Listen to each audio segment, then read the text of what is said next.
L'échelle INES et le fait d'avoir requalifié l'événement à un niveau 7 ne change pas la conduite de la crise ni son appréciation en termes d'ampleur. C'est juste une requalification de l'événement et une reconnaissance entre guillemets vis-à-vis de la communauté internationale pour dire qu'effectivement c'est un événement majeur. Je ne crois pas que c'est lié à une aggravation de la situation. Le site est d'ailleurs sans être sous contrôle, il est en tout cas maîtrisé. Donc c'est juste une appréciation de l'ampleur de l'accident qui est un accident majeur, mais c'est une découverte pour personne. Tchernobyl est un 7.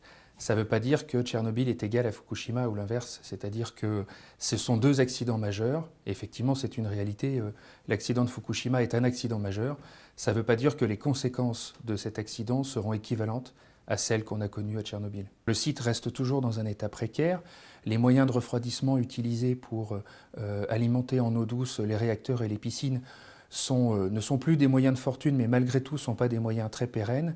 On est toujours à la merci d'un séisme important qui pourrait survenir proche du site, qui pourrait, en termes de conséquences, endommager les structures encore plus que ce qui est à l'heure actuelle le cas. Ce qui est très important et ce qu'il faut surveiller, c'est l'alimentation. Aujourd'hui, l'enjeu en termes de doses pour la population et en termes de santé, c'est l'ingestion de produits radioactifs. Et donc, manger des produits localement qui sont contaminés, c'est s'exposer à des doses qui sont bien plus importantes que celles à laquelle on a pu être exposé au moment où les rejets avaient lieu.